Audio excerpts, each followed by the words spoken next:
chickens that kicked us out a couple times there. Hey, everybody! Well, that's a crazy start to the Daily Brief. Good morning, everybody.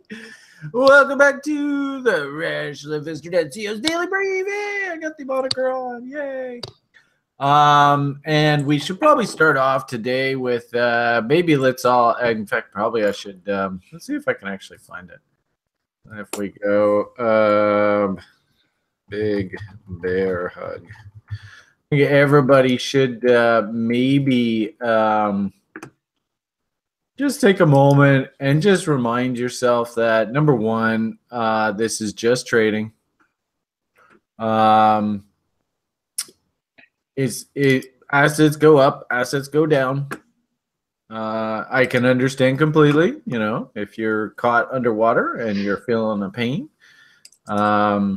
And, you know, maybe we haven't planned as well as we should, so maybe our risk is a bit high. You're feeling a bit of anxiety right now, but if anything, I think probably my big job over the next few months, and I was sort of worried about this, you know, remember our Foundation for the Study of Cycles guys were looking for that pivot come to, you know, middle of the summer. Well, here we are, and the market is definitely pivoting. I think it probably, we're going to, if anything, we have to just be overly empathetic. I think it's probably a good word. For those people that are struggling a little bit right now, it's probably going to be extremely frustrating. I would like to teach you all a skill for the rest of your life. And if it takes, you know, if it takes a cycle, for you have to learn how to work with a plan, build a plan, follow the plan, take appropriate risk. You know, I thought it was really interesting. One gentleman who was in the line this morning who, you know, basically was giving away scholarship bursaries. He's done that well in the crypto space. Sen, he started working with me in like 2014, 2015. That's how long he and I have been working together. He is a very, you know, well-off gentleman. He did very, very well through that last cycle. Maybe let's, you know, take a page out of Sen's book and understand Rome wasn't built in a day. The great part about crypto, of course, is it's up and down like a horse drawers. We happen to be going through a down right now, but no reason why we can't go right back up and, you know, down the road here. And of course, because of the built-in halvening events, we have fundamental drivers, and I've seen this now a few times, where, you know, they'll wash the public out, they'll lose interest, then ramp them back up. Remember, you know, anybody who actually watched the Coinigy shows, when I first started those Coinigy shows, I used to tease one of the guys at Coinigy because he bought his Litecoin at $30. It took him a few years. In fact, the irony of it all is it took about 3 years, and he eventually made money on his investment. He's feeling pretty good about himself now. And, you know, when we were stockbroker, or when I was a stockbroker, there was a cardinal rule that we always said, whenever you make an investment or recommendation, always preface it with 3 to 5 year time horizon. It's because exactly that. And the interesting thing is because crypto has in these built-in halvenings, it's almost like they just wash the market out repeatedly. So, you know, if you were planning on getting rich, you know, by loading up on crypto here, through the winter of 2018, you might be sitting on these assets for a little bit. The irony of it all is that, you know, people in the stock market look for 10, 20, 30% returns on an annual basis. If I have to sit on one of these shit coins for a year and I can double my money, well, I'm perfectly comfortable living that life. I don't have a problem with that whatsoever. But I can understand that people that, especially younger people that are not, you know, I've got 30 years under my belt doing this. I can understand times are going to be a little bit anxious right now. The great part about it is we've got lots of mentors on the site. It was interesting. I got a message from somebody that said, well, I was thinking about day trading, and I don't, you know, I'm in the level 1 program right now, and we're learning about strategic planning and fundamental analysis. You know, I think this course is pointless. I can tell you right now, it's imperative that you get your act together, understand plan, understand strategic vision, understand what rational analysis is before you think about day trading. take the time and energy, invest in this, the process, and learn how to build and run a small business of trading. And we have lots of people on the site that are day trading, having lots of fun. And that's probably a perfect segue. Over the weekend, you heard Brian rant, and actually I spent a couple hours. We also had a nice presentation by Julian on his model.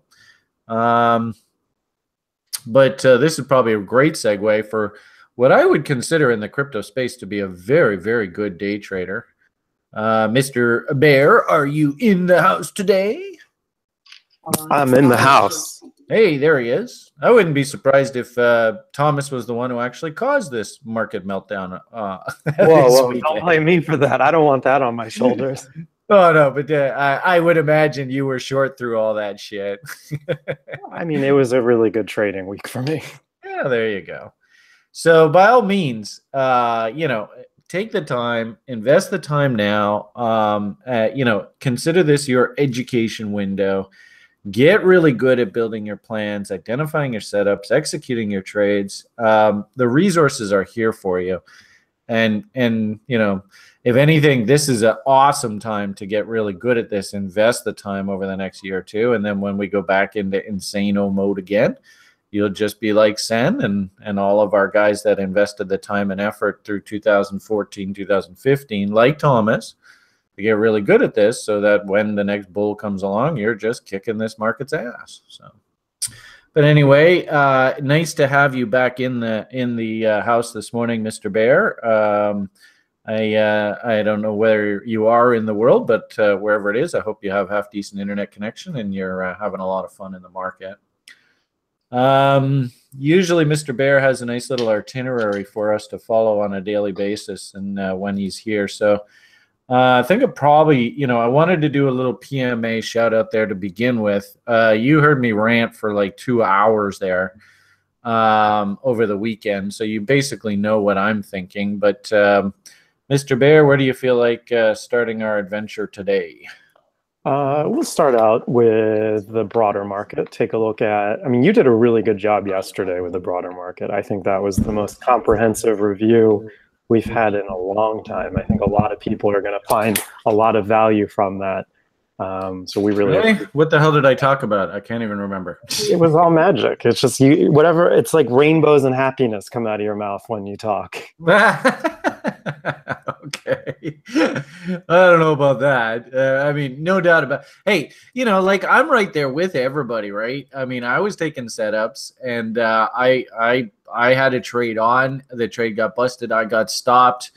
I obey risk management. So as a result, the trade didn't really make me lose a lot of sleep. But make no mistake about it. I was hoping for the best, and I got stopped out on trades that I was in. And I think you remember that, I don't know whether you remember or not, but I was a little choked yesterday that I got, because I'm trading that OKCoin account that we've got, and I left the MEX account for Julian to play with. And I just didn't get any short setup there heading into that dump. It was beautiful M tops on MEX, but OKCoin just froze me right out. So I was a little choked about that. But, trades coming. Trades go, and it's just the way it is. You got to trade Litecoin and Ethereum on there. Those were the two proxies that I was trading instead of Bitcoin. Interesting. I noticed you've been very interested in trading the what do we call them? The intermediates? I guess we could call them the junior senior names. Junior seniors. All right, junior seniors it is. And actually, somebody in the lounge was even mentioning that there was even another ETH bot that fired this morning for them. So, it makes sense that you don't necessarily have to trade Bitcoin to make a fortune on this. You could trade these other proxies. Well, the only thing I'm doing is just trying to find the one that lines up the best with my trading plan. And the setups that I'm getting on Bitcoin aren't as pretty as they are on, like Ethereum and Litecoin. And that's just where the money is. And I think that as long as you're seeing nice, clean setups, I mean, why wouldn't you trade on those? And if you're going to get confused and you're not going to get nice setups on Bitcoin, just, don't bother with it. And How I are do want you to. how are you finding OKCoin trading? Like, can you trade Ethereum on OKCoin platform? Oh yeah, it's the same. They have the same 3-month contracts, the same leveraged products, 10 and 20x margin on Ethereum, Litecoin, Bitcoin, Bitcoin Cash, EOS, and I think even Bitcoin Gold is on there as well. Oh, cool. Okay. So a lot of products to work with, and the liquidity. And here's, this is just going to be so valuable for everyone listening. Is that you can actually watch some of the more senior names like Bitcoin and Ethereum, watch them make their move, put in their market structure bottoms or tops with with your internal setups, and you'll see those names move first. And you can just take the setup on something like Litecoin or EOS, and it seems like they follow maybe with about a minute or so of lag time, maybe a little less, and you can jump in on the trade just by seeing the other names move before it. Yeah. It's I heard over the weekend, and actually, we're not really following what you wanted to do here. So, before we jump into crypto and all that, do we want to go and look at the broader market? Is there anything in particular you wanted to look at? Because that's where you kind of wanted to start us off here today. I mean, you did a good job. I mean, I was just seeing the euro kind of crawling its way higher. I saw OBV putting in a W. We've seen what's it called? Willie's been oversold for a little bit. And then, the dollar's kind of coming back a little bit. I mean, these moves have been overdone. So I'd be expecting the bounce that you were forecasting and discussing yesterday. I don't think that's outside of the realm of possibility. In fact, it's probably very likely. And depending on how this Trump and North Korea Kim Jong-un meeting that'll probably set the tone depending on what happens. And I know the G7 meeting was this weekend, and there were tons of funny memes with Trump with a bowl of spaghetti on his head sitting in a high chair, where you had like Angela Merkel and Macron and a couple of the other and Justin Trudeau making fun of him. But I don't think anything really came of the meeting yet. I don't know if that's supposed to happen this week, but markets seem to be somewhat on pause in the equity market. No big moves. The only comment I would make about the euro is that there was some positivity coming out of Italy finally. So that's going to maybe push the euro and bounce it from where we thought it should go. I saw someone today was saying that Italy had no business joining the euro. All right. Now that's got to be capitulation. Yeah. Basically, they want to just turf Italy the hell out of there. I mean, what's going to be left of this euro? Is it going to be like Luxembourg, France, and Germany? I don't know. I suppose Brussels has got to be in there, if that's what of course. That's where all the lawmakers are. They would never let them leave. Brussels left, the whole thing would collapse. Yeah. So, yeah. And I say, I gotta you gotta hand it to this crazy world, man. You just simply cannot write better fiction than reality, eh? I was seeing on Twitter today now, and this was quite shocking. When you actually have, let's see if I can find it for you. I was pretty stunned by this, but you actually have like fairly respected. I don't know. I think it was like the former CIA director or something like that, like coming out and publicly rebuking Trump and what he was saying and stuff. And that shocked me because usually, domestically, okay, there's a lot of infighting, but when the like the words that this guy used, did anybody have that crazy I don't know where it is. I should always try and bookmark these, but anyway, the former CIA director, he came out with a pretty this is crazy Twitter nonsense, but pretty scathing comments about Mr. Trump and his handling of international affairs, something along the lines of we'll get through this, and maybe when Mr. Trump's gone, we'll get back to sort of our old sort of responsible behavior. If I can find it while Thomas is presenting, I'll show it to you guys. That shocked me a little bit. I don't know, you know. I really would not have expected this, but there's one gentleman sure is trying to, you know, stir up the pot, eh? It's remarkable. I did see comments about people were talking about the let's see, what the hell can we do it? Maybe I'll do it over here. The Canadian dollar was going to get hit because of all that. You know, any way you look at it, the Canadian dollar does look vulnerable here. And if oil prices crap out, well, you know, so be it. If Canadian dollar can, you know, at least start confirming some bull divs, then maybe we can start getting bullish again. But for the time being, I don't think Canadian dollar really came out of that too well. And Mr. Trudeau, he strikes me as young in his job, and I think that Mr. Trump is you know, he's an old veteran at this game. But anyway, you know, international politics, what are you going to do? But if anything, the impression that I got out of it was that his sort of anti-global rhetoric and is going to play well in the areas that he wants votes. He attacked Canada's dairy subsidies, which, frankly speaking, you know, I'd have to agree with. I mean, it's not really fair that that these countries can dump product into the U.S. market and their producers are subsidized by the government, whereas the Americans are not subsidized. So basically, their cost basis is a lot higher. I can understand it, you know, and if this is technically free trade, then why can't the Americans sell their milk into the Canadian market? I mean, I can understand the argument. It makes perfect sense to me.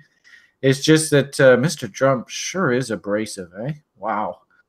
Like I said, you just can't write better fiction than reality.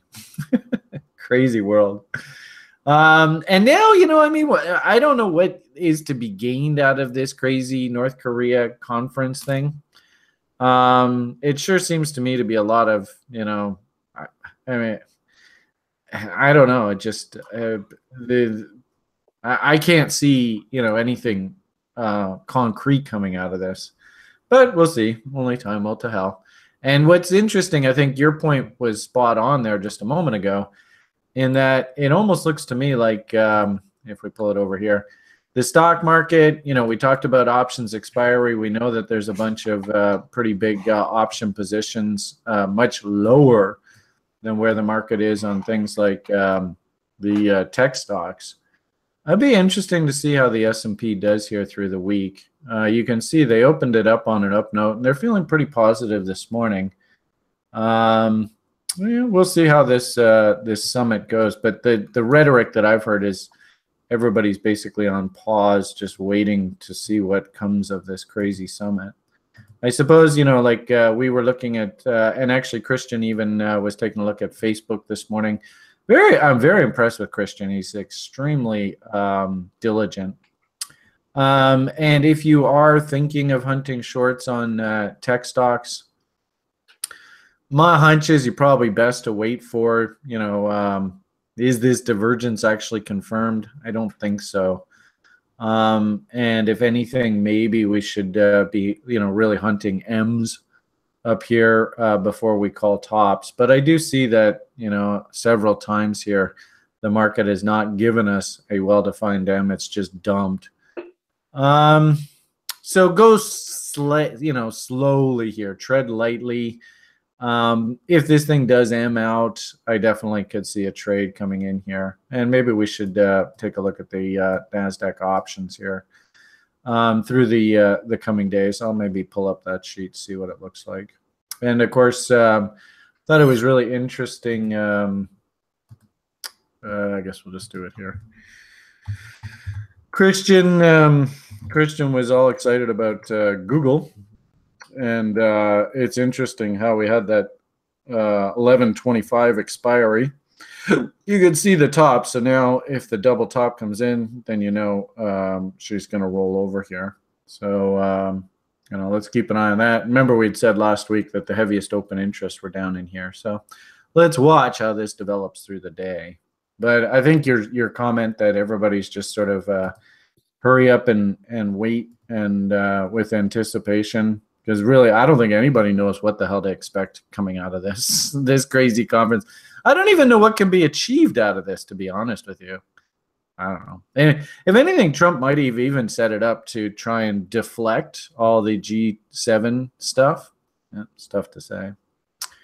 Okay, so there's Brian's rant. Wow, that was a big mouthful of nothing. Sorry, guys. Kind of wasting your time. Yeah, actually, Bob makes a good point, though. Dennis Rodman's probably going to fix everything. And actually, speaking of which, we should probably keep an eye on how Potcoin's doing. It was, and I saw quite a bit of this where coins were bid up. And then, of course, the meltdown, yesterday knocked a lot of names down. But you notice, like on Pot, all they did was they just knocked it back against the lows here. So not really a outright technical failure on Pot. It's still sort of, hanging in there. But I suppose Mr. Rodman's boost here has evaporated a little bit. But let's see. Maybe he'll reinvent the wheel. Who knows? Is there anything in particular with regard to the broader market you wanted to make reference to before we move on? Nope. Okay. We do have Sjord here. He's feeling a bit under the weather. I'm a little bummed for him. And baby's having a bit of a tough time right now. So, but we did want to just give you everybody, first thing Monday morning, just a quick update on the progress of the new website launch. So, Sjord, do you have a microphone handy today? Yeah. I don't know if you guys can hear me. Loud and clear. There's that. Okay. So yeah, the Lego city has been caught by the flu. So last week was all about migrating to different servers. Mm-hmm. As you may have noticed, Rocket Chat is now on a different server, and we did a lot of preparations on a testing environment for the new website. We're working on the front end, and we hope to have that finished this week. And then we will probably need to take down the dashboard. Boo, boo. but at least I've waited 6 months for this. I suppose I can go a week or two without the dashboard. and it will be a nice incentive to just keep moving forward. There you go. Yeah. So that's basically the quick update on the website. If there are any specific questions or Rocket Chat issues, also feel free to reach out on the Rocket Chat. I did have, for whatever it's worth, I did have one lady, and maybe it was because of the update, Caitlin, and I asked Caitlin to send an email to us, but she said that she tried to log into Rocket Chat and the screen just went gray. So I don't know whether she's been helped yet or not, but if she's mentioned it, then that probably means that maybe a few people are experiencing this. Yeah, she probably can't reach out to me through Rocket Chat, I guess. So I will reach out to the website. Okay, cool. And Caitlin, if you are watching this later on, as well as I asked you to send an email in, but Sjord has been made aware of your issue. And anybody else who does have issues, just let us know, and we'll work as hard as we can to get you guys back up and running. Yeah, exactly. Okay, shall we leave the summary at that for today? Yeah, that should be it. All right. Thank you very much, sir. And hopefully Stuart will be a regular contributor on these daily briefs. But as we said, he's feeling a bit under the weather right now. So maybe head off to bed and get some sleep while Maud's giving you a bit of a break here, dude. PMA for the win. All the best. Thank you. All right, Thomas, what do you got? Are we going to jump right into good old Bitcoin? Yeah, you in the mood to sing today? Bitcoin tastes great. Bitcoin, can't wait. There you go. Got it done. Can't wait for it to turn around, right? Well, the problem here is that you can't push a chain, right? We are going through the unwinding process of a pretty insane bull market. And exactly where the bottom is, I don't think anybody knows. I was, to be honest with you, a little surprised that the market got knocked down as hard as it did, with Chicago and New York boys not able to participate, which leads me to believe, they've left a really, really big gap on those futures charts. Those gaps like to be filled in. So my hunch is, the word that I got was that the dump was instigated because there was a hack of a Korean crypto exchange. Did you hear anything about that? CoinRail. Is that what it is? Yeah. So this happened, what is it, the other day. It's so hard to attribute stuff like this to the reason why the entire market is dumping, right? So this is a cyber intrusion where they lost $37 million, a South Korean exchange called CoinRail, which I've never used. Is that what it's up to now? Because last time I read, there was at 27 million, so they just upped it by another 10 million. Oh boy. Yeah, so they're saying that maybe that's like 50 million in reality. So a whole bunch of NPXS, ATC, and NPER tokens were stolen. So these are all ERC20s. And they say that that's about 19.5 million. And then there's a couple of other ones that I guess bring them up to the 37 million. They've also lost, looks like Kyber, Storm, and Tron. So, I mean, this is, it's a pretty big hack. It's a lot of money to lose here. But, I mean, for the entire... Any of those accounts had 2FA protection? So I don't know how they actually stole these. It doesn't seem like there's any specific information about how they were compromised. I don't know if they were user accounts or if they were able to compromise an admin account. I haven't really read much into this story other than it's just another exchange getting hacked and screwing up and losing people's funds. So hopefully, I hope that their users aren't hurt too badly, or at least that they make them whole. But the irony of it all, guys, is as scandals go, even under 50 million is peanuts in this game. But oh well. Yeah. I mean, it sucks. This kind of thing's going to keep happening until we get perfect security, which ain't going to happen anytime soon.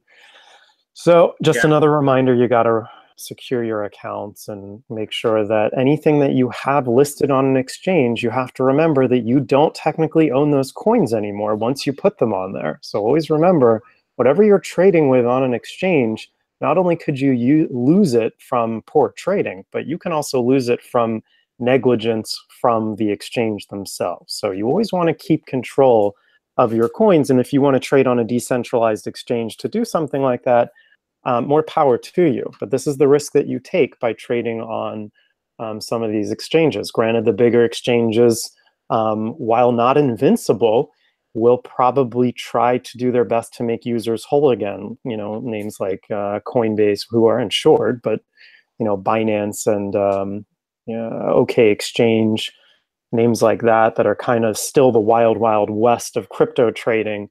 I'd still be leery about keeping a lot of funds on those exchanges. I mean, that could just disappear overnight. So again, just be careful. And always remember, tour, I think, is how the phrase goes. Exactly. So, I mean, now that I mentioned Binance, I guess I should jump into this article. This hit the news. Are they back in the news? Yeah, this happened last week. So Binance was officially given a bank account in Malta. Oh, right on.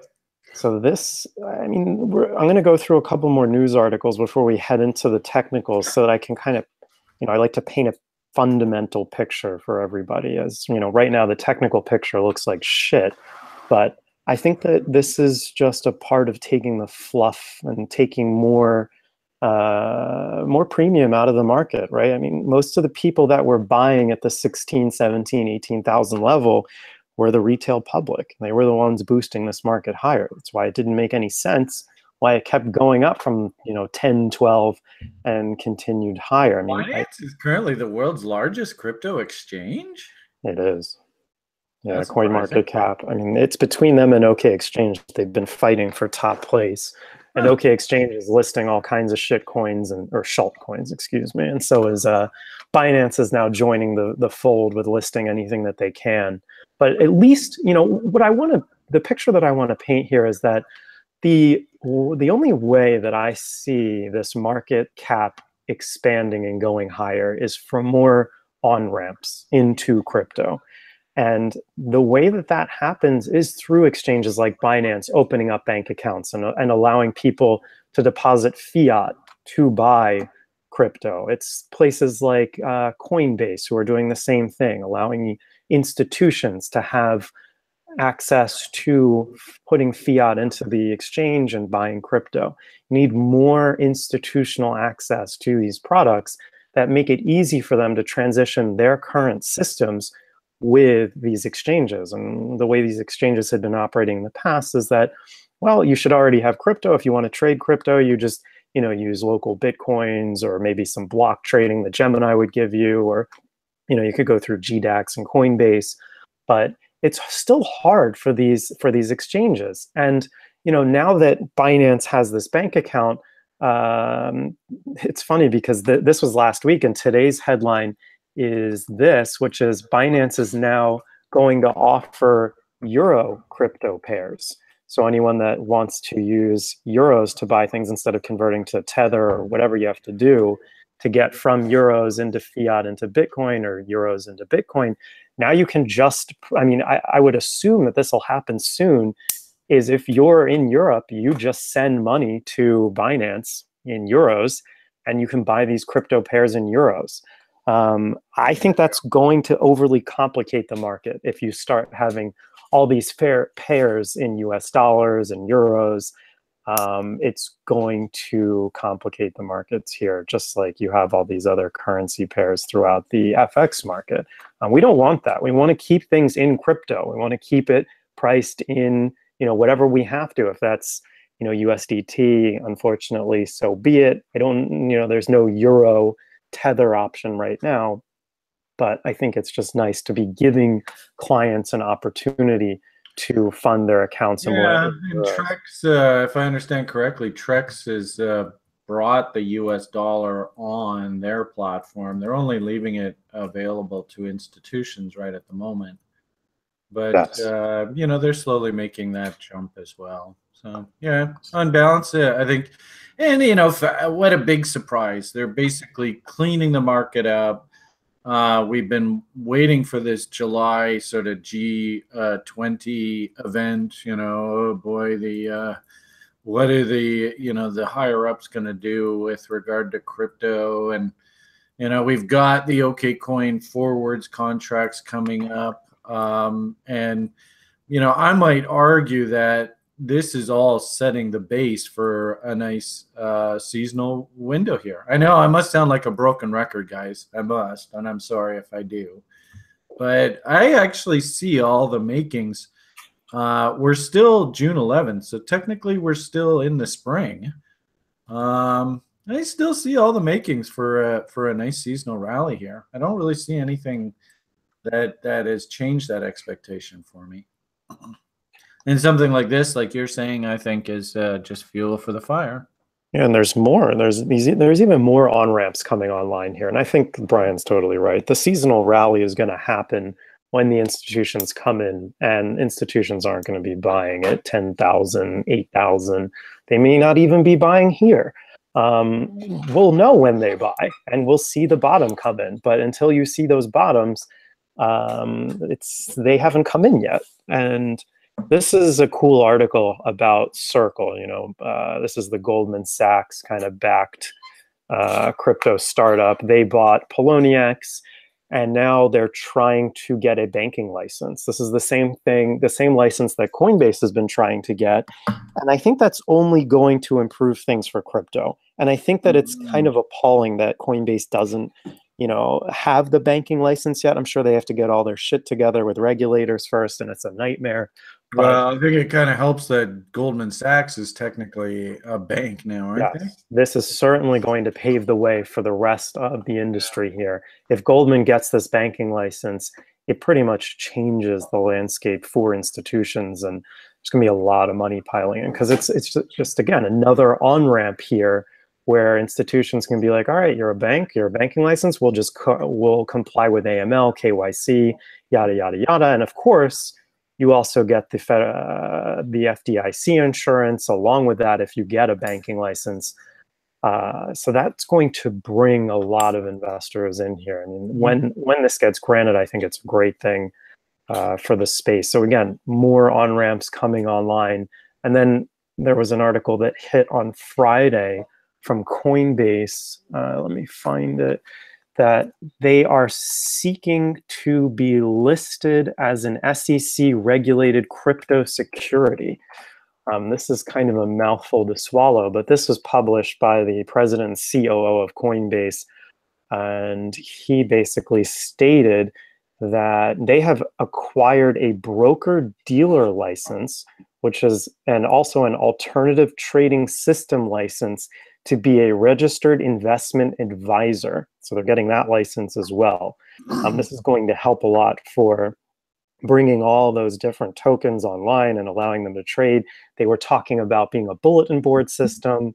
So there's a lot of great ideas coming from them in order to circumvent these SEC security laws. And if they just get listed as a regulated crypto securities exchange, that's great for the space. I mean, again, more and more innovation, more on-ramps, more ability for people to trade these things safely, securely, and through regulated instruments. So they're paving the way. The question is just, when does this come? Yeah, and you know, the tone of the news here is, I don't think crypto's going anywhere. And the big boys are all putting their sort of ducks in place. You know, I suppose we could argue that the post-Mt. Gox environment,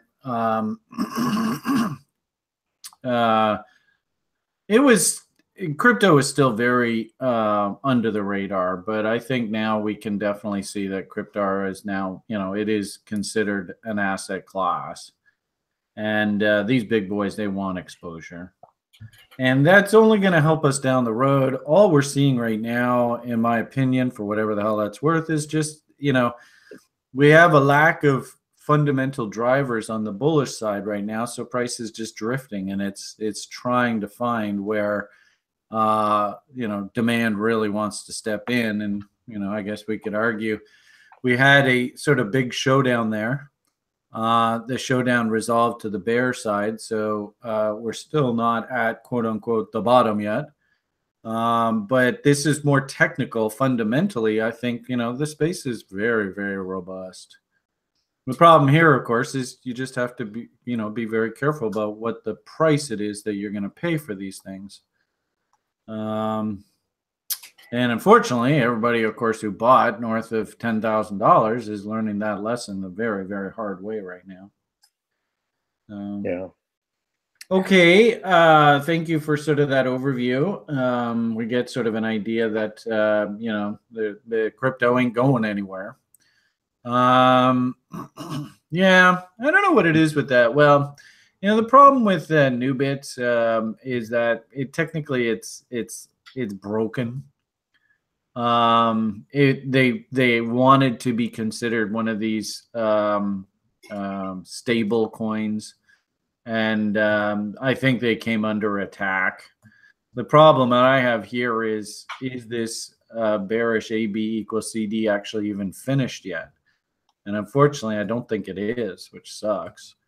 So I'm not real. I mean, there was a cute little double bottom that tried to come in here and fire, and that got blown out. So, you know, by all means, if you had taken a shot off of here, great. You know, it's worth the risk. I think one of our veterans said, you know, it's worth taking a risk on trading the setup here. But if it doesn't work, I'm not in love with this thing, and I think it failed here. And you know, it's lost all confidence as a stable coin, I think, in the market size. It's just going to take time. Probably going to have to wait for like weekly W's. The good part about this, right, is you can see how volatile it is. So At some point, it will pop back. And of course, if you did sell or buy up top here, that'll give you your opportunity to get out. So you're just going to have to be super patient there, Jonas. It sucks. I agree with you, because the other sort of stable coin ideas, True USD, you can see he's just rocking and rolling here. Our gold proxy for Volt, I mean, gold's actually doing relatively well this morning, so it just launched itself higher. And it's interesting to see the Tether's just sort of doing its thing. Interesting how it's got a bit of a W working here right now. And I don't know what the hell to make out of this Steam Bucks. I mean, it looks to me like they're going to bring the peg. This peg at one point was as high as like $4. So now we're back to 134, but I don't think that this is acting as a stable coin either. So the Nubit and the Steam Bucks stable coin ideas, I don't think they work. They're still back on the drawing board, Jonas. Sucks, but it's brutal reality. Actually, ironically enough, the one that has done well through all of this seems to be this True USD. So. Okay, I don't know what else you can add to the Bitcoin picture. I do see you have a weekly stamp chart up on your screen. Is there anything in particular that's sort of jumping out at you here? I like that Willio is very close to being oversold. On the weeklies, actually, we've had a few people mention this. Wayne, I saw in the lounge, he was mentioning this morning. I think Sen was mentioning it. So it is catching people's attention, eh? Yeah, and the last time this, and it's interesting, if you go back to the last time Stamp was oversold, it was not in that, it wasn't there for very long. This was back in 2015. So let's take a look at 2015 and see the last time this thing was oversold was right here. And this was at 221 bucks. So let's go back to our roadmap and remember January 2015. So our top window pane is 2014, 2015. And you can see my frowny face is the death cross. We've been alluding to this chart for the better part of the year now, ever since this, well, yeah, I guess we've been worrying about it since February, March. It crossed in April, and we've kind of just been going downhill after we tested that 50 or 200 period moving average in red. So let's take a peek at what's happened over time since that happened back in 2014. We tested up around here. We spent a lot more time testing and playing around with that 200 period moving average before rolling over than we have this time around. The time frame for which this is taken to unwind is a lot more rapid than it was back then. And that's a good thing. You know, we want to see this thing unwind fast and get this thing over with, just rip the Band-Aid off, take us down. It looks like we're operating at about 1.5 times faster than we were back in 2014, 2015. And of course, 2014, 15 lasted about, I guess it looks like about 8 months or so before we decided to come back up again. So the last time we were oversold was right here. This was the bottom, quote unquote, 2015, January 15th. And oh wait, there's one more. No, this wasn't quite the bottom. So that really did mark the bottom, and that was the last time Willie was oversold. So we have to kind of imagine if Willie were to follow and price were to follow the same general direction and trend that it did back in 2014, 15, this oversold condition only lasted for about, I guess it's a week or so. So it was about 1 candle, 2 candles worth before this thing decided to go back up. So this is 1.15 and then 1.12, 1.19. So it's about 2 to 3 weeks. But you could see on the actual price action that we didn't stay there for more than 2 weeks worth of price action. Or this is the daily, so it was 2 days worth of price action. So if we do get oversold and we do drop down to what would be considered reload zones, which I've drawn on this chart here on the weekly, I used roughly a little less than $100 and change as my low. No, I used 406. That's a little too high. So I'm going to drop this down to about $100 for my fibs. And let's just see where it takes us. And reload, then you can see 78.6 line in the sand is about 4,300. And then right here, I've been using this wonky support resistance kind of indicator here, where I put blue lines to indicate where I would expect serious support to come in should this fail here. And you can see it's no surprise that we've paused in this general area. This was the last time price came down and buyers came in and said not so fast. If that happens again, that's a really good sign. I'd like to see that happen, but if it doesn't, you can see the next area of support is down here, which, lo and behold, this is where we bounced off of. And this line was drawn back in October of 2017, and that's where we bounced from. So I would expect that this tail needs to be eaten a little more, and that area is about 5,800. And if we lose that area, you can see that the last breakout was in the 4,900. So there's two possible areas where this thing could find a bottom, and lo and behold, that's right before 70.2 and 78.6, right in our reload zone. And what I really like out of this entire picture on the internals is that the weekly chart is starting to build a bullish divergence. Once you see these candles stop making lower lows in this cluster here and start making higher lows, then we're in the realm for a turnaround. Now it's going to take, remember, this is a weekly time frame. It's going to take a full week for each one of these to come in. Now, we're going to have to dump really, really hard to make lower lows on this histogram, but it's encouraging so far. This is going to be a slow process. This is going to take weeks and weeks, but encouraging so far, especially with Willie where it's at. But the problem is there's still a couple $1,000s to the downside. So that's tough, right? So for people that actually have portfolios like me, where I'm managing, a decent sized portfolio with a lot of diversification, everyone's running a little old lady portfolio, and you're seeing your names going down, you're seeing fluff coming out of the market. How do you run a hedge position? And that's really tough. Because this is where you wanted to throw on hedges. Again, before yesterday's dump, again, that's where you want to be throwing on hedges. Now, if we don't continue a dump here, I would say that it's probably a smart idea to think about putting on hedges. I mean, if you don't have access to an account where you can short on, you're not going to be able to do this. I mean, maybe you want to go into Cash or Tether or whatever your proxy is that you want to use so that you don't have as much exposure.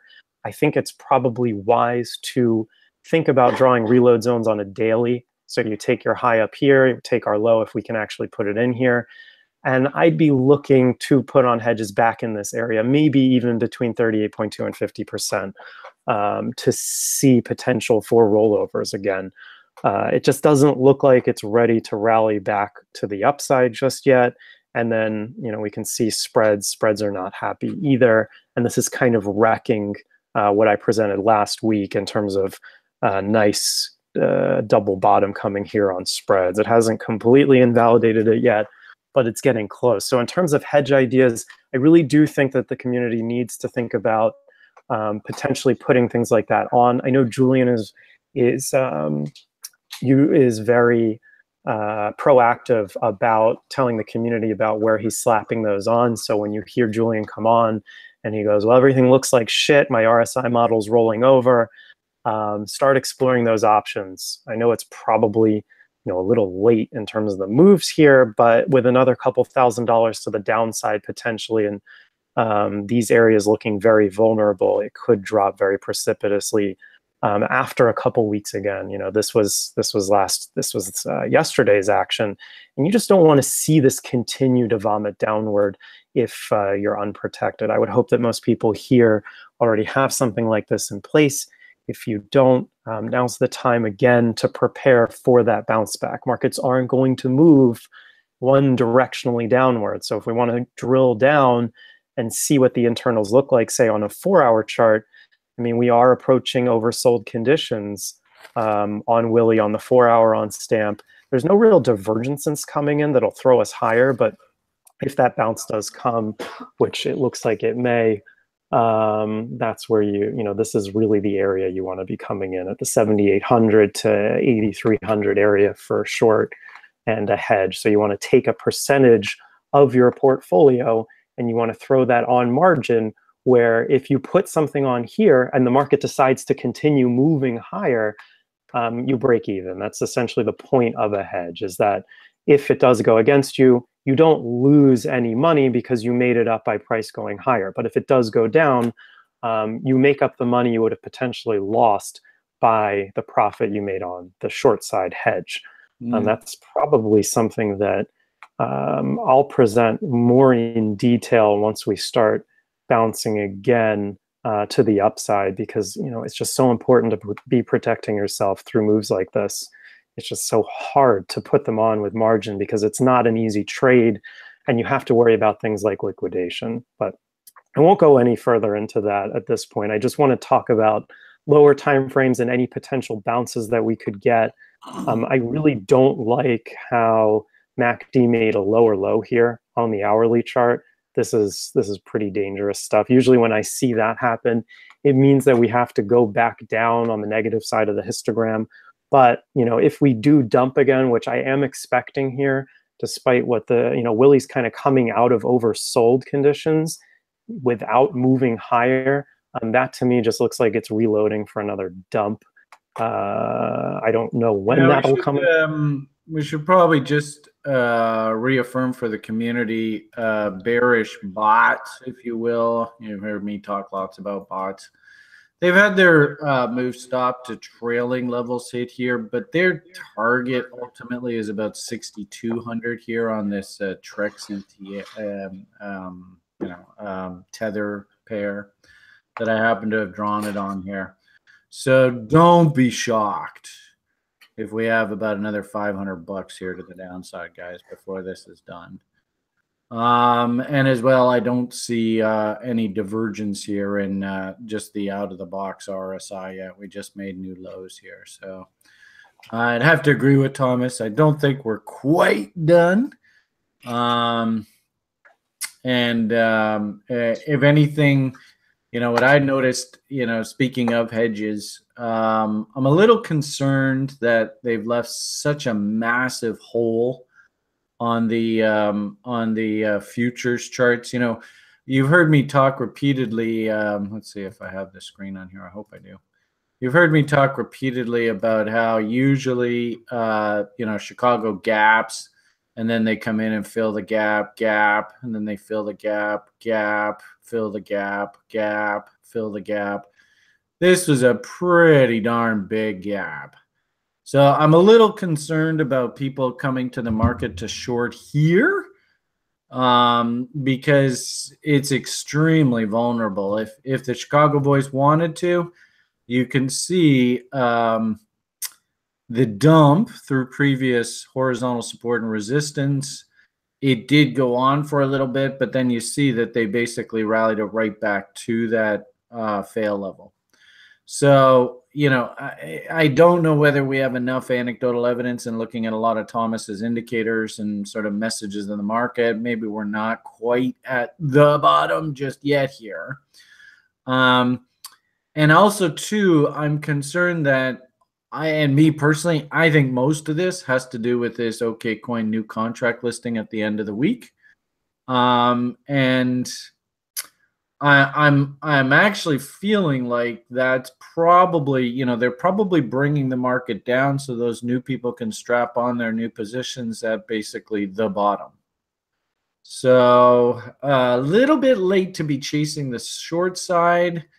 And our sort of team has basically decided that, if Chicago can get back up and fill in this gap, then we can start thinking about short setups again. But this is such a big gap that almost literally, if you put on a big hedge, it's basically a coin toss. We know that 6,200 is sort of the downside objective. And actually, if we do AB equals CDs, you should be able to see this. I think if we go boom, boom, boom, boom. Well, geez, that takes us all the way down to 4,500. I could very easily see this, and then sort of Thomas was talking a little bit about that, right? 4,000 or 5,000 area. But at the same time, too, and sort of what I was posting in the lounge today is don't be surprised if our price action looks like this. So this is a really dangerous area for us to be actually strapping on new shorts.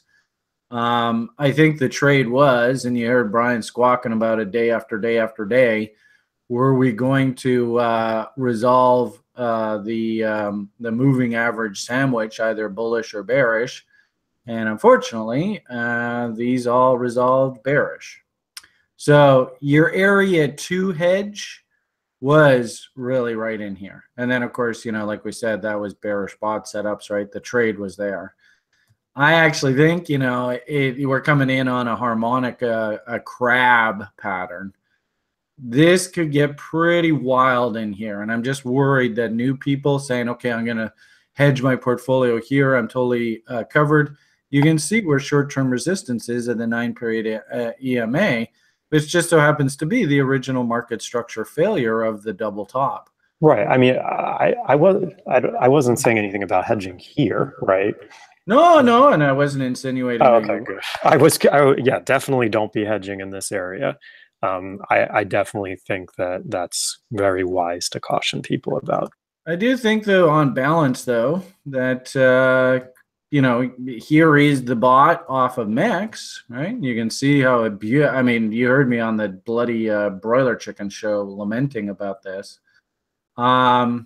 Could we see another fall out of bed here down into, so this is 61.82 to finish this ABCD? Sure. It's totally possible. As for trades, like I said, the trade was right here. This is, I don't know whether the odds are really in your favor. I think it's basically a coin toss which way this thing's going to go here over the next week or so. And of course, with the Bears internal suggesting we're still a bit heavy, it's very difficult for me to say this is the bottom. Right? I don't think that that's going to do any of you guys any favors. Yeah, I definitely see another dump coming at some point this week. And again, we're beating a dead horse with the OK Exchange rollovers. But I mean, when that happens, if you guys haven't been around to see something like this in the last 3 months, it is. I mean, you got to stay up and watch it. It's fireworks. It's incredible. It really is. I mean, usually just before the event, there's a big fuck you move. It might be a fuck you to the downside, might be a fuck you to the upside. You just don't know with these guys. Yeah, and if you're a day trader, you got to watch this. You got to take notes. Don't trade it. Watch how it behaves, because in 3 months from now, the same damn thing's going to happen. And it'll be one of the most profitable days you'll have over the next 3 months, because it's just the magnitude is incredible. And if it's not during the actual 3-month rollover into the new 3-month contract, what'll happen is it'll roll over. What happens is it rolls over into a 2-week and then into a 1 week. And then when the 1 week expires, that's when everyone gets delivery of their contracts from 3 months ago. So there's, this is what makes it so crazy, is you don't know which expiration is going to have the fireworks, whether it's this Friday, next Friday, or the following Friday. So it's going to be 3 weeks of pandemonium. This is probably, I would say, of the entire crypto experience, 2017, 2018, this next few weeks is going to be the toughest, guys. Everybody prepare yourself. Now, for whatever it's worth, just my opinion, I'm a crypto bull. If anything, what I would suggest all you do is watch this. And if the fucking shit hits the fan, like Ian does, go and strap on 0.001 when absolute blood is running in the streets and learn from that experience. You'd be surprised what'll happen. So just, that's the tone I think has got to be for the next week or two, is we're coming up on a big quarterly expiration. Learn from this experience. I did see, like in the lounge this morning, people were even saying, it's not quite enough of panic, not quite enough of despair. And as a sort of aside, we've been watching the altcoin space for sort of our indications that the market is washed out. Remember, this was sort of flatlining for quite a while. It's still flatlining, but it was slightly positive now. At least it's gone to zero. We can see in the short term, they're starting to wash out. But what we really want to see that this thing has marked a bottom is we want to see these numbers like deeply negative, like -70, -80%. If we see that event happen, then we'll know, okay, we're finally at the bottom. So, keep your eyes peeled. Don't go and blow a whole bunch of money ahead of this event. Let's just let it play out. And of course, a guy like me, I want to be long crypto. So the irony of it all is, hell, I got another fill on one of my, altcoin ideas that I'm very interested in. Through that dump yesterday, I got filled on Strat. So, the irony of it all, guys, is that I'm just going to keep nibbling away against the bottom ends of ranges. I had another bid here that got filled in off of these lows. So, I'm putting my money where my mouth is. And that's, you were so pro yesterday, Brian. I loved watching you during the broiler chickens, and you're like, well, this is the OMG trade. I'm going to go long at this level, and if it loses it, I just got to walk away. And yeah, that was right in the middle of the fucking... then your alarms start going off, and you're like, and I just said, I'm going to walk. I'm done. I'm following my plan. It was just so pro.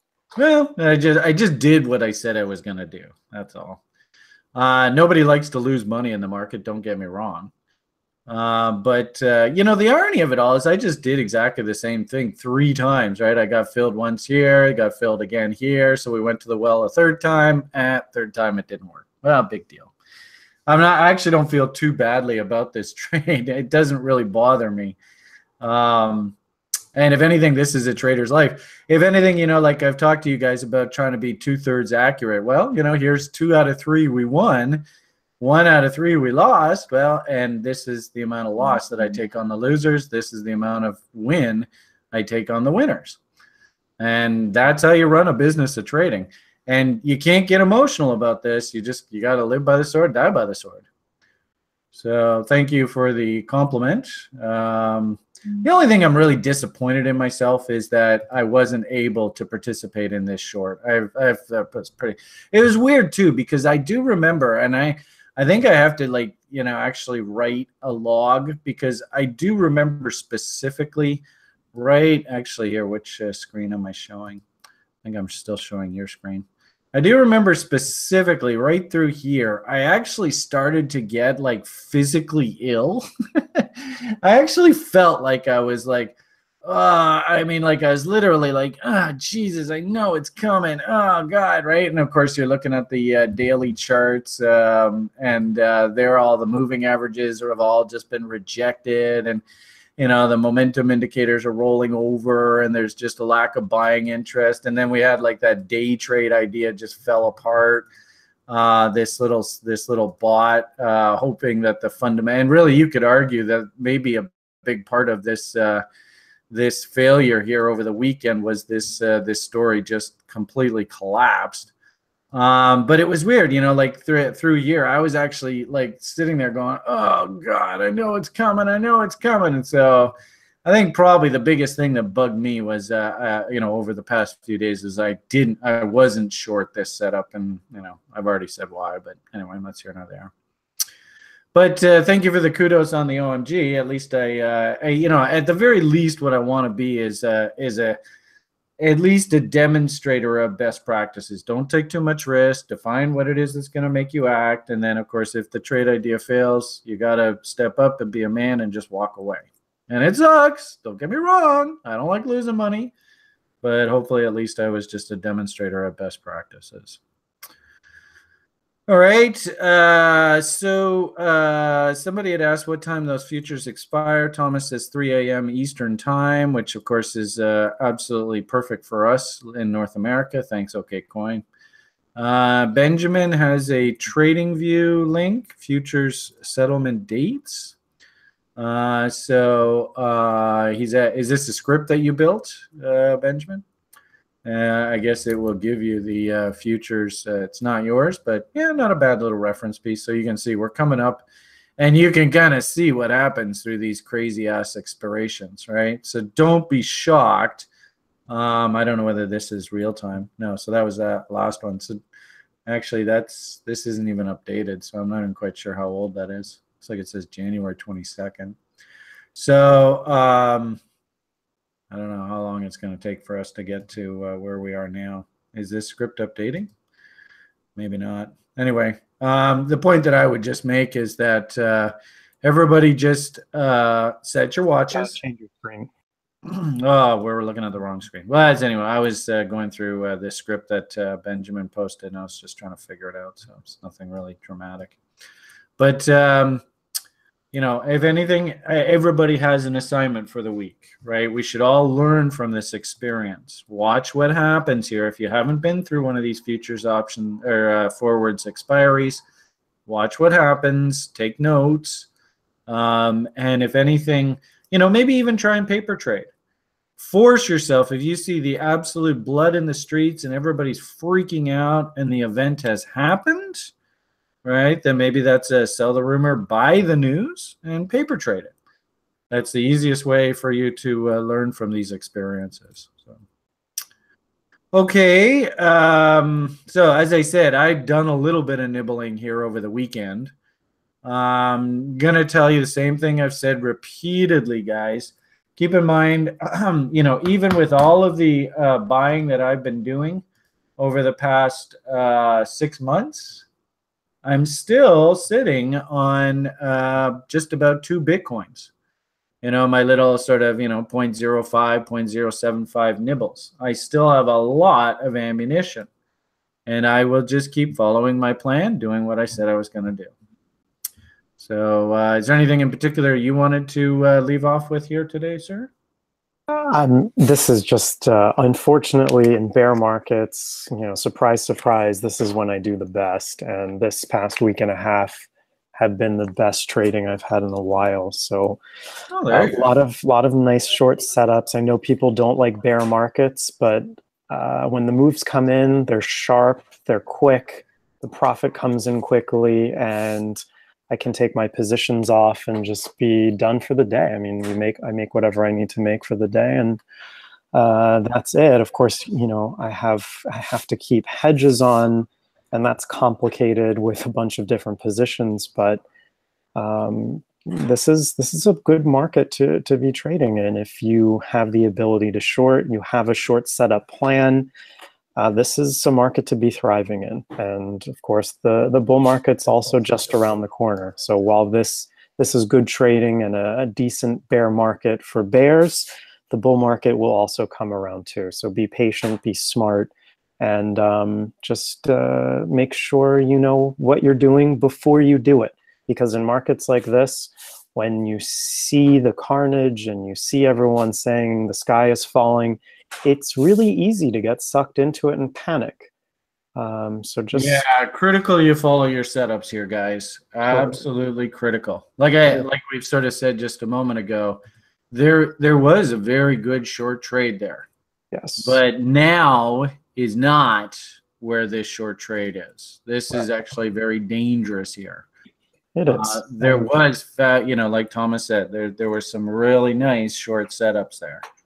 But if anything, now the public's coming in going, oh yeah, Bitcoin's going to zero, I'll short it here, and they're going to get bitch slapped.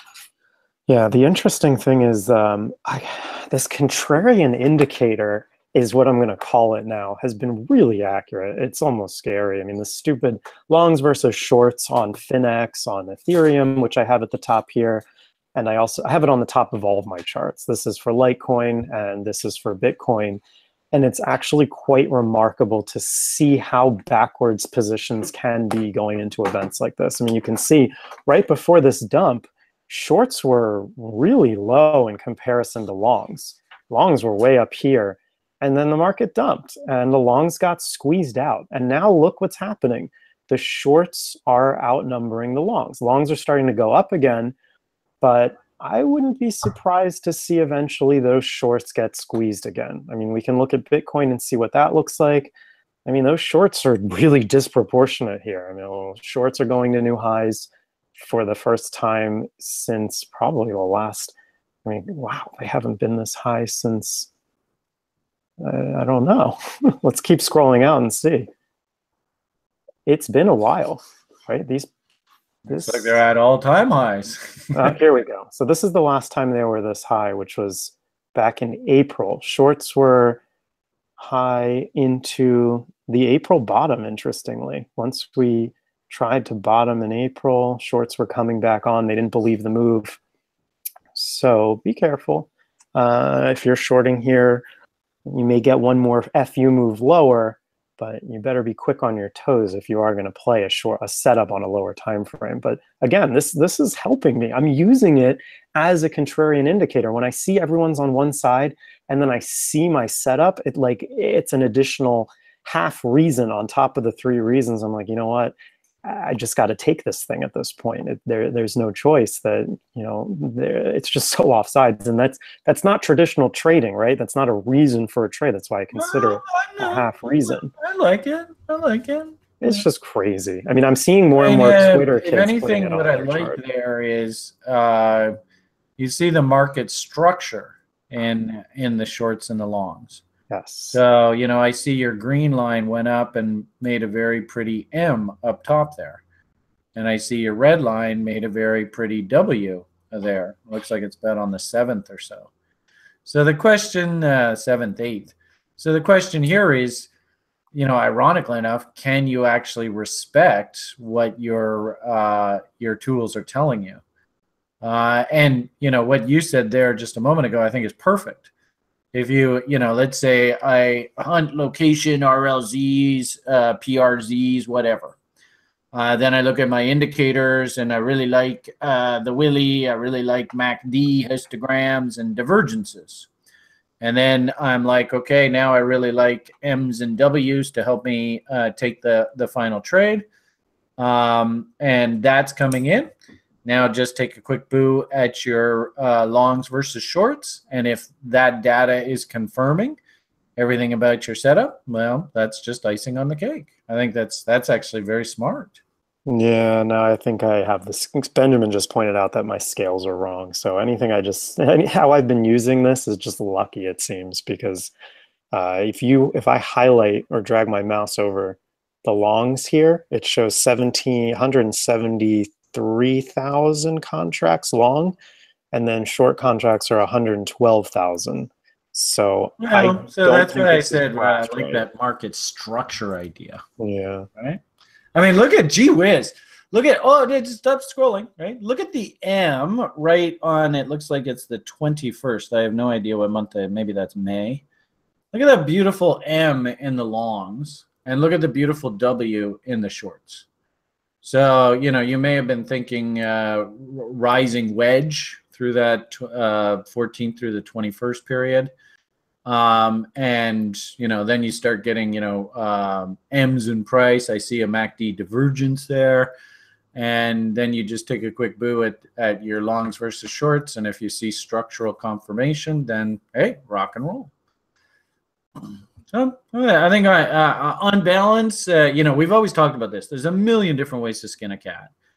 And it's actually great to watch, you know, the community working with these new tools, get them set up on our charts so that we can start, you know, actually analyzing and seeing if there's information that we can use to help us. And I can see it. I can see it.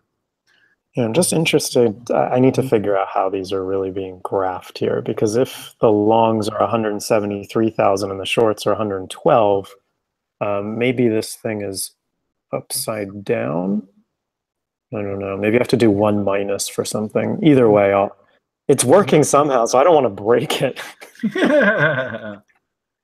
Benjamin said, don't use a script. All right, there you go. Well, someone asked if this was a script, and it's not a script. And I've shown on previous daily briefs how you can get this on. It's fairly straightforward. Yeah, just look for, you know, LTC USD shorts, and then or Ethereum, USD shorts and longs, and it should automatically bring it up for you. Are the longs and shorts data strictly from Finex? Yeah, I can only pull data on TradingView for Finex longs and shorts here. Okay. Okay, guys, we've been talking for about an hour and 20 minutes or so. I hope everyone got a big old dose of PMA here. You know, the trend is your friend, and as Julian would remind us, the trend has been down for a while, so we just have to just cool our jets. I do like the idea of us hunting for some sort of pivot through this OKCoin forwards contract expiration.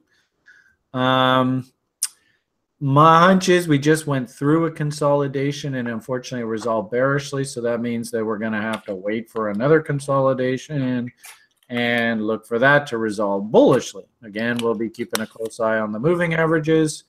As you can see right here, the institutional bias is still down. So we just got to cool our jets, just like our buddy Joshua always tells us to do. Do I have that picture? You know, and I understand for new people, this can be really frustrating. But when it comes to money management, patience, patience, patience, patience. And, you know, I highly encourage everybody who's new to this and really wants to master this stuff, that take the time through these crappy markets to learn everything in the level 1. Learn how to build a trading plan so you have that skill for the rest of your life. Learn about risk management. Learn what type of risk taker you are. And get good at this, running a small business of trading. And the great part about it is if you can survive through the bear, then of course, when we get back on the bull side, and I firmly believe that we will, you just got to be patient. There'll be lots and lots of money to make, just like I told you about Sen. So really the message that I want to leave with you guys today is our good old buddy, there's Joshua sitting in the hangar, just being patient and just waiting for the bull to come back. You can't push a chain. It will come back when it comes back. And if you can, take the opportunity to just be nibbling away off a nice diversified basket of these altcoins against the low ends of their ranges, I think you'll be well served. So, okay, guys, I think we'll leave it at that for today. Thank you very much, Thomas. I appreciate the in-depth look. You know, somebody had asked me, well, do you guys, does anybody day trade on this site? I'll tell you, Thomas is one hell of a good day trader. He can be up at 3 o'clock in the morning. Me personally, I'm not really a big fan of that kind of lifestyle with Bitcoin. If you want to, you know, everything that we teach, and Thomas has told you this repeatedly, everything that we teach in the level 1 program can be applicable for day trading purposes. And if you want to book a tutorial like Grim, I saw him on the site, he's trading away. I know Garrett is a very, very conservative stage trader, and I even saw him chatting with the level 1ers from last term. They still have that group going. So thank you very much, Garrett, for that. And just take advantage of the resources in the community here while you're here. There are people here that are very good at their craft, and they're more than happy to help. You just got to reach out. Okay, guys, why don't we leave it at that for today? Thank you very much, Thomas. Thank you, Sjoerd, for your update. Have yourselves a great rest of your day. Remember, you can't push a chain. The market will bottom when it bottoms, and let's all make sure we all remember our #1 job, right? Make sure that you can come back and play the game again tomorrow. All right, guys, you have yourselves an awesome rest of your day. All the best, and bye for now.